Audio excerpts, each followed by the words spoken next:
Il faut que je change de logement. Cela ne me suffit plus maintenant. Il se sentait nerveux et gai, capable de courir sur les toits, et il répétait tout haut, en allant de son lit à la fenêtre. C'est la fortune qui arrive, c'est la fortune. Il faudra que j'écrive à papa. De temps en temps, il écrivait à son père, et la lettre apportait toujours une joie de vivre dans le petit cabaret normand, au bord de la route, en haut de la grande côte où l'on domine Rouen et la large vallée de la Seine. De temps en temps aussi, il recevait une enveloppe bleue dont l'adresse était tracée d'une grosse écriture tremblée, et il lisait infailliblement les mêmes lignes au début de la lettre paternelle. Mon cher fils, la présente est pour te dire que nous allons bien, ta mère et moi. Pas grand-chose de nouveau dans le pays. Je t'apprendrai cependant. Et il gardait au cœur un intérêt pour les choses du village, pour les nouvelles des voisins et pour l'état des terres et des récoltes. Il se répétait en se nouant la cravate blanche devant sa petite classe. Il faut que j'écrive à papa dès demain. S'il me voyait ce soir dans la maison où je vais, serait-il épaté le vieux? Sacristi, je ferai tout à l'heure un dîner comme il n'en a jamais fait. Et il revit brusquement la cuisine noire de là-bas, derrière la salle de café vide, les casseroles jetant des lueurs jaunes le long des murs, le chat dans la cheminée, le nez au feu, avec sa pose de chimère accroupie, la table de bois graissée par le temps et par les liquides répandus, une soupière fumant au milieu et une chandelle allumée entre deux assiettes. Et il les aperçut aussi, l'homme et la femme, le père et la mère, les deux paysans aux gestes lents, mangeant la soupe à petites gorgées. Il connaissait les moindres plis de leur vieille figure, les moindres mouvements de leurs bras et de leur tête. Il savait même ce qu'ils disaient chaque soir en soupant face à face. Il pensa encore. Il faudrait pourtant que je finisse par aller les voir. Mais comme sa toilette était terminée, il souffla sa lumière et descendit. Le long du boulevard extérieur, des filles l'accostèrent, et il leur répondait en dégageant son bras. « Fichez-moi donc la paix », avec un dédain violent, comme si elles l'eussent insulté, méconnu. Pour qui le prenaient-elles? Ces rouleuses-là ne savaient donc point distinguer les hommes. La sensation de son habit noir endossé pour aller dîner chez des gens très riches, très connus, très importants, lui donnait le sentiment d'une personnalité nouvelle, la conscience d'être devenu un autre homme, un homme du monde, du vrai monde.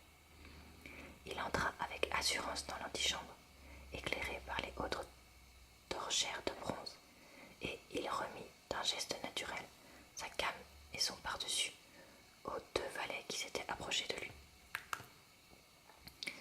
Tous les salons étaient illuminés. Madame Walter recevait dans le second, le plus grand. Elle l'accueillait avec un sourire charmant, et il lui serra la main.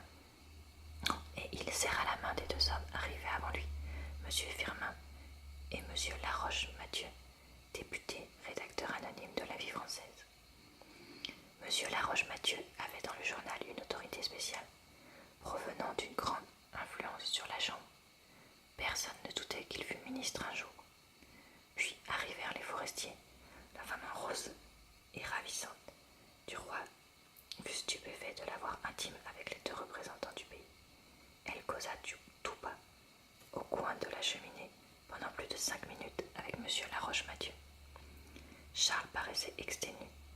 Il avait beaucoup maigri depuis un mois. Il toussait sans cesse en répétant « Je devrais me décider à aller finir l'hiver dans le Midi ». Norbert de Varenne et Jacques Rival apparurent ensemble, puis une porte s'étant ouverte au fond de l'appartement. M. Walter entra avec deux grandes jeunes filles de 16 à 18 ans, une laide et l'autre jolie. Duroy savait pourtant que le patron était père de famille, mais il fut saisi d'étonnement. Il n'avait jamais songé aux filles de son directeur comme on songe au pays lointain qu'on ne verra jamais. Et il se les était figurées toutes petites, et il voyait des femmes. Il en ressentait un léger trouble moral qui produit un changement à vue.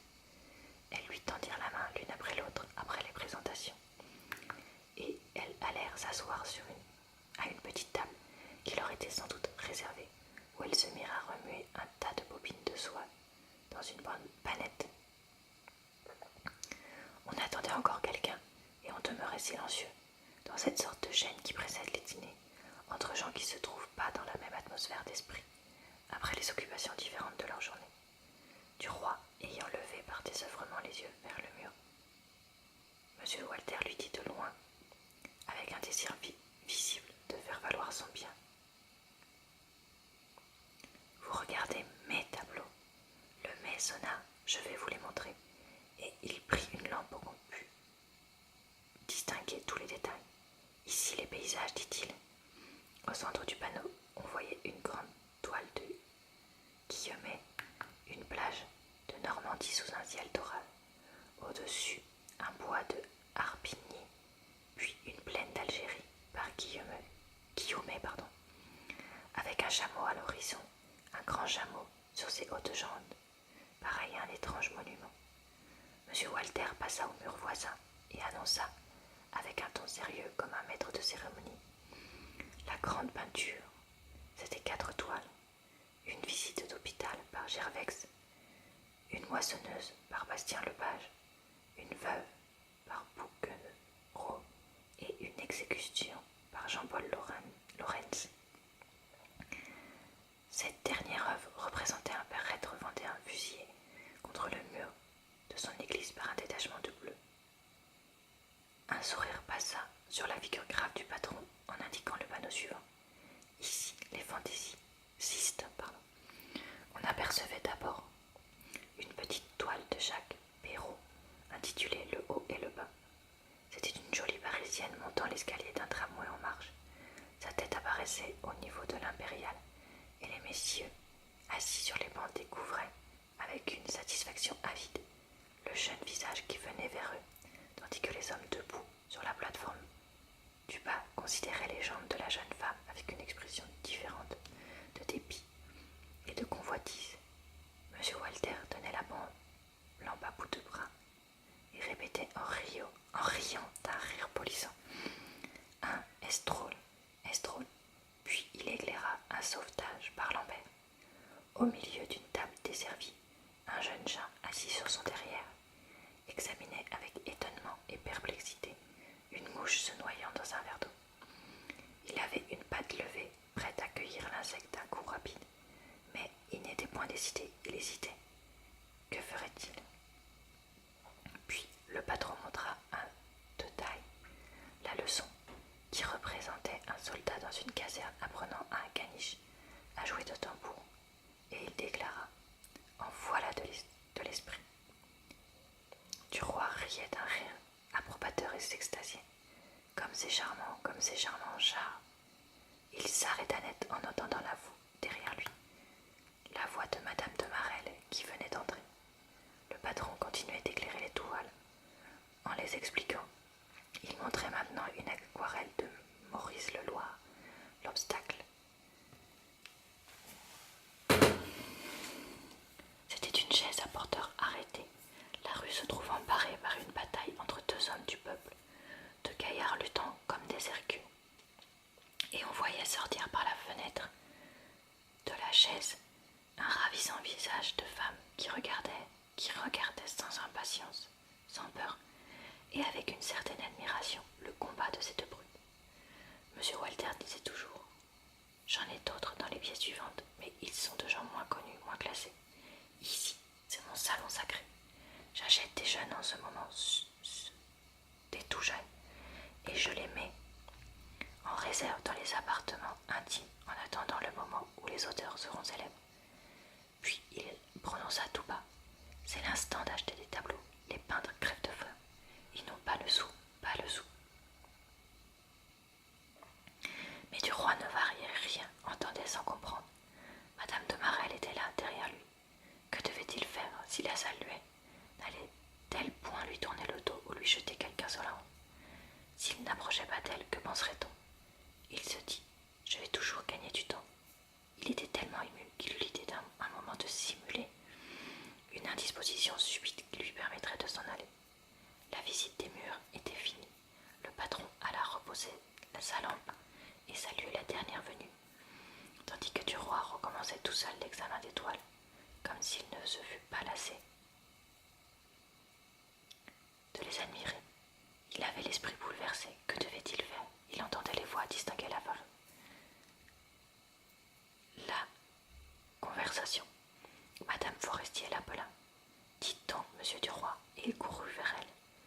C'était pour lui recommander une amie qui tenait une fête et qui aurait bien voulu une citation dans les échos de la vie française. Il balbutiait. Mais certainement, madame, certainement. Madame de Marelle se trouvait maintenant tout près de lui et n'osait point se retourner pour s'en aller. Tout à coup, il se crut devenu fou. Elle avait dit à haute voix: Bonjour, belle amie, vous ne me reconnaissez donc plus? Il pivota sur ses talons avec rapidité. Elle se tenait debout devant lui, souriant de l'œil plein de gaieté et d'affection, et elle lui tendit la main. Il la prit en tremblant, craignant quelque ruse et quelque perfidie. Elle ajouta avec sérénité: Que devenez-vous? On ne vous voit plus. Il bégayait sans parvenir à reprendre son sang-froid.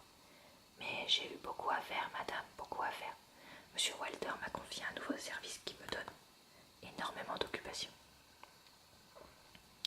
Elle répondit en le regardant toujours en face, sans qu'il pût découvrir dans son œil autre chose que de la bienveillance. Je le sais, mais ce n'est pas une raison pour oublier vos amis. Ils furent séparés par une grosse dame qui entrait, une grosse dame décolletée, aux bras rouges, aux joues rouges, vêtue et coiffée avec prétention, et marchant si lourdement qu'on sentait à la voir aller le poids et l'épaisseur de ses cuisses. Comme on paraissait la traiter avec beaucoup d'égard, Duroy demanda à madame Forestier: Quelle est cette personne? La vicomtesse de Percemur, celle qui signe patte blanche. Il fut stupéfait et saisi par une envie de rire. Patte blanche, moi qui voyais en pensée une jeune femme comme vous. C'est ça, patte blanche? Ah, elle est bien bonne, bien bonne. Un domestique apparut dans la porte et annonça: Madame est servie. Le dîner fut banal et gai, un de ces dîners où l'on parle de tout sans rien dire. Duroy se trouvait entre la fille aînée du patron, la laide, mademoiselle Rose, et madame de Marelle. Ce dernier voisinage le gênait un peu, bien qu'elle eût l'air fort à l'aise, et causa avec son esprit ordinaire. Il se trouva d'abord contraint, hésitant, comme un musicien qui a perdu le ton. Peu à peu, cependant, l'assurance lui revenait, et leurs yeux se rencontrant sans cesse, s'interrogeaient, mêlaient leurs regards d'une façon intime, presque sensuelle comme autrefois. Tout à coup, il crut sentir sous la table quelque chose effleurer son pied. Il avança doucement la jambe et rencontra celle de sa voisine, qui ne recula point à ce contact. Ils ne parlaient pas en ce moment, tournés tous les deux vers leurs autres voisins. Duroy, le cœur battant, poussa un peu plus son genou. Une pression légère lui répondit. Alors il comprit que leurs amours recommençaient. Que dirent-ils ensuite? Pas grand-chose, mais leurs lèvres frémissaient chaque fois qu'ils se regardaient. Le jeune homme, cependant, voulant être aimable pour la fille de son patron, lui adressait une phrase de temps en temps. Elle y répondait comme l'aurait fait sa mère, n'hésitant jamais sur ce qu'elle devait dire. À la droite de M. Walter, la vicomtesse de Percemur prenait des allures de princesse, et Duroy, s'égayant à la regarder, demanda tout bas à madame de Marelle: Est-ce que vous connaissez l'autre, celle qui signe Domino Rose? Oui, parfaitement. La baronne de Livard. Est-elle du même cru? Non, mais aussi drôle. Une grande sèche, 60 ans, frisson faux, tant à l'anglaise. Esprit de la Restauration, toilette de même époque. Où ont-ils déniché ces phénomènes de lettres? Les épaves de la noblesse sont toujours recueillies par les bourgeois parvenus. Pas d'autre raison